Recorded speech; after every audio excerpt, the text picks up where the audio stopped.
Caribbean सागर के बीच एक परिवार अपनी यॉट पर छुट्टियां मना रहा होता है। माँ जूलिया तैरने के लिए पानी में कूद जाती है। आराम करते समय उसे कुछ अजीब महसूस होता है, लेकिन क्योंकि आसपास कुछ दिखाई नहीं देता, वह सोचती है कि शायद उसका भ्रम होगा। कुछ सेकंड बाद वही अजीब एहसास फिर होता है। इस बार भी कुछ नजर नहीं आता, लेकिन अब वह घबरा जाती है और यॉट की तरफ तैरना शुरू करती है। तभी अचानक कोई उसकी टांग खींचने लगता है और वह मदद के लिए जोर जोर से चिल्लाने लगती है। उसकी बेटी कैसी हेडफोन लगाकर म्यूजिक सुन रही होती है, इसलिए उसे कुछ सुनाई नहीं देता। पति टॉम और बेटा बेन मछली पकड़ने में व्यस्त होते हैं। जूलिया पानी के ऊपर टिकने की कोशिश करती है, लेकिन मुंह में पानी जाने की वजह से चिल्लाना मुश्किल हो जाता है। थोड़ी देर बाद टॉम को एहसास होता है कि काफी देर से उसने जूलिया को नहीं देखा। वह यॉट पर उसे ढूंढता है और फिर अपनी पत्नी को खतरे में देख लेता है। वह बच्चों को बुलाता है, यॉट को उस तरफ ले जाता है और पानी में कूद जाता है। जल्दी से जूलिया तक पहुंचकर उसे संभालता है और यॉट की ओर तैरता है। बच्चे दोनों को ऊपर खींच लेते हैं। परिवार जूलिया को संभालता है, लेकिन जूलिया खुद को समझाती है कि शायद लहरों की वजह से ऐसा हुआ होगा। रात को सब मिलकर बेन का जन्मदिन मनाते हैं। कैसी को उसके बॉयफ्रेंड का कॉल आता है, तो वह लैपटॉप लेकर बाहर चली जाती है। वीडियो कॉल में उसका बॉयफ्रेंड दिखाता है कि शहर के ऊपर बड़े बड़े काले बादल छा गए हैं। कॉल ग्लिच होकर फ्रीज हो जाती है। कैसी यह बात परिवार को बताने आती है, लेकिन टॉम कहता है कि शायद जमीन से दूर होने की वजह से सिग्नल कमजोर है। तभी सबको एक आवाज सुनाई देती है। वे सब बाहर जाते हैं और देखते हैं कि व्हेल मछलियों का एक समूह गुजर रहा है। टॉम समझाता है कि व्हेल मछलियां हमेशा पृथ्वी के मैग्नेटिक फील्ड को फॉलो करती हैं, लेकिन जब तूफान आता है तो वे कंफ्यूज हो जाती हैं। अचानक यॉट जोर से हिलती है और बेन गिर जाता है। टॉम को चिंता होती है कि कहीं यॉट को नुकसान तो नहीं पहुंचा, इसलिए वह डाइव करके नीचे चेक करने चला जाता है। कुछ देर बाद वह सतह पर वापस आता है, लेकिन उसके कंधे पर एक बड़ा घाव होता है। जूलिया तुरंत उसका जख्म सीती है। टॉम बताता है कि पानी के अंदर उसे ऐसा लगा जैसे उसके पीछे कोई बहुत बड़ा जीव था, लेकिन जब उसने मुड़कर देखा तो प्रोपेलर से कट लग गया। वह कहता है कि जो भी चीज थी बहुत बड़ी थी। टॉम को यॉट पर काफी नुकसान दिखाई देता है, इसलिए उन्हें मदद बुलानी पड़ती है। जूलिया बार बार रेडियो पर कोशिश करती है। कैसी फोन पर सिग्नल ढूंढती है, लेकिन कुछ भी काम नहीं करता। तभी कैसी को एक अजीब सा जीव दिखाई देता है और वह चिल्ला उठती है, लेकिन वह तो बस बेन होता है जो मास्क पहनकर मजाक कर रहा होता है। कुछ देर बाद यॉट पूरी तरह बंद हो जाती है और समुद्र के बीच में फंस जाती है। जूलिया रेडियो में एक आवाज सुनती है, लेकिन आवाज इतनी खराब होती है कि उसे कुछ समझ नहीं आता। टॉम परिवार को बताता है कि उनके पास सिर्फ 4 दिन का खाना पानी बचा है और अब उन्हें किसी मछली पकड़ने वाली नाव का इंतजार करना होगा। अचानक रडार पर कुछ डिटेक्ट होता है और परिवार को एक अजीब सी आवाज सुनाई देती है। सब दौड़कर बाहर आते हैं और हैरानी से देखते हैं कि कई सारे उल्कापिंड जमीन पर गिर रहे हैं। जहां जहां उल्कापिंड गिरते हैं वहां बड़े धमाके होते हैं। एक उल्कापिंड पानी में उनके पास गिरता है तो टॉम तुरंत यॉट को चलाने की कोशिश करता है। इंजन मुश्किल से चलता है, लेकिन तभी एक और उल्कापिंड उस इलाके को हिट करता है। परिवार डर के मारे एक दूसरे को कसकर पकड़ लेता है। तभी टॉम को समझ आता है कि जो आग के गोले गिर रहे हैं वे उल्कापिंड नहीं बल्कि सैटेलाइट्स हैं। उसी वक्त बेन देखता है कि यॉट से धुआं निकल रहा है। टॉम चेक करता है और कंफर्म होता है कि इंजन खराब हो गया है। हवा तेज होने लगती है तो फैमिली यॉट के अंदर छुप जाती है, बिना ये नोटिस किए कि कंपास बहुत तेजी से घूम रहा है। यॉट जोर जोर से हिलने लगती है। बेन फिर से गिर जाता है और इस बार उसे चोट भी लग जाती है। लहरें तेजी से यॉट से टकरा रही होती हैं। टॉम स्ट्रगल करके बाहर जाता है और लाइफ जैकेट्स लेकर आता है। तभी पावर चली जाती है। टॉम तुरंत पावर बॉक्स का बटन प्रेस करता है और लाइट वापस आ जाती है। उस वक्त बेन नोटिस करता है कि जूलिया की नाक से खून बह रहा है। जूलिया को चक्कर आने लगते हैं, जबकि कैसी सिंक पर जाकर उल्टी कर देती है। टॉम रेडियो ट्राई करता रहता है पर सिग्नल नहीं मिलता। अचानक एक तेज हाई पिच्ड नॉइज आती है और हवा और भी स्ट्रांग हो जाती है। जूलिया दरवाजे बंद करने की कोशिश करती है, पर एक हैच खुल जाता है और हवा खिड़कियां तोड़ने लगती है। टॉम एक फ्लेयर जलाता है और थोड़ी देर बाद अंधेरा छा जाता है।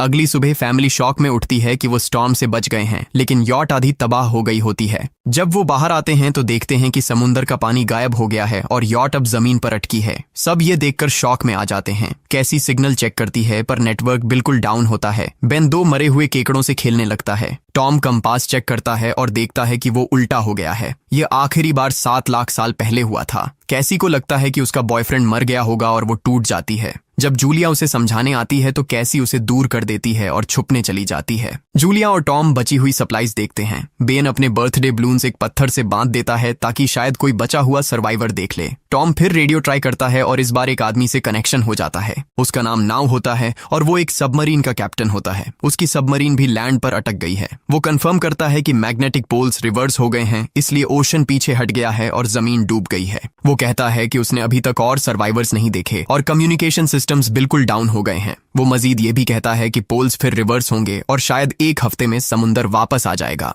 वो फैमिली को वार्न करता है कि जितना हो सके ऊंची जगह चढ़ जाओ, क्योंकि जब पानी वापस आएगा तो वो बहुत खतरनाक होगा। वो बोलता है उसका पार्टनर क्रैश में मारा गया और सबमरीन में बस 3 लोगों की ही जगह है। जूलिया और टॉम उससे कहते हैं कि प्लीज हमारे बच्चों को बचा लो। वो उन्हें अपने कोऑर्डिनेट्स दे देता है। टॉम कैलकुलेट करता है कि सबमरीन तक पहुंचने में 2-3 दिन लगेंगे। वो फैमिली से कहता है आज रात अच्छे से आराम कर लो, कल सुबह हम निकलेंगे। अगली सुबह फैमिली सामान पैक कर रही होती है, तभी टॉम को पास में कुछ हिलता हुआ दिखता है। वो एक लंगड़ा आदमी होता है जिसके हाथ में हारपून होती है और साथ में एक कुत्ता लगातार भौंक रहा होता है। टॉम उसके पास जाता है और उसे पानी की बोतल देता है, लेकिन वो आदमी कुछ ऐसी भाषा में बोलता है जो टॉम समझ नहीं पाता। पानी पीने के बाद वो अजनबी अचानक टॉम के सिर पर बोतल मारता है और चेहरे पर जोर का लात मार देता है। जूलिया डर के मारे भागती है, लेकिन तब तक देर हो चुकी होती है। वो आदमी टॉम के पेट में हारपून घुसा चुका होता है। टॉम कुछ पल तक तड़पता है और फिर वो उसकी गर्दन भी काट देता है। फिर वो आदमी जूलिया के पीछे भागता है और उस पर हारपून फेंकता है, जिससे उसके कंधे में चोट लग जाती है।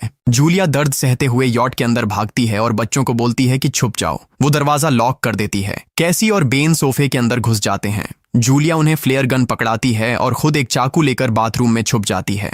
वो आदमी दरवाजे पर जोर जोर से धक्के मारता है और आखिर अंदर घुस ही जाता है। पहले वो थोड़ा खाना उठाता है और फिर यॉट में इधर उधर ढूंढने लगता है, फिर बाथरूम की तरफ जाता है, लेकिन जूलिया समझदारी से एक छोटे छेद से बाहर निकल जाती है। वो आदमी सोचता है कि जूलिया भाग गई, लेकिन जैसे ही वो धीरे से निकलने लगती है, उसका कुत्ता उसे देख लेता है और भौंकने लगता है। कुत्ता उस पर झपटता है तो जूलिया चाकू से उसे मार देती है। कुत्ते की चीख सुनकर वो आदमी बाहर आता है और अपने कुत्ते की लाश देखकर आग बबूला हो जाता है। इस बीच जूलिया यॉट के दूसरे साइड से अंदर जाने की कोशिश करती है। वो ऊपर चढ़कर टूटी हुई खिड़की से अंदर घुसने लगती है, लेकिन वो आदमी पहले ही वहां पहुंच जाता है। वो उसे पकड़कर जोर से मुक्का मारता है, जिससे वो नीचे गिर जाती है। जूलिया फर्नीचर पकड़कर बचने की कोशिश करती है, लेकिन वो आदमी उसे लात मारकर दूर फेंक देता है। फिर वो उसकी कलाई पर पैर रख देता है ताकि वो चाकू छोड़ दे, और फिर उसके बाल पकड़कर उसका चेहरा जमीन पर दे मारता है और सोफे पर फेंककर उसका गला दबाने लगता है। बच्चे ये सब कुछ देख रहे होते हैं। कैसी बाहर निकलकर फ्लेयर गन चलाती है जो सीधा उस आदमी को लगती है। वो जल उठता है और यॉट में आग फैलने लगती है।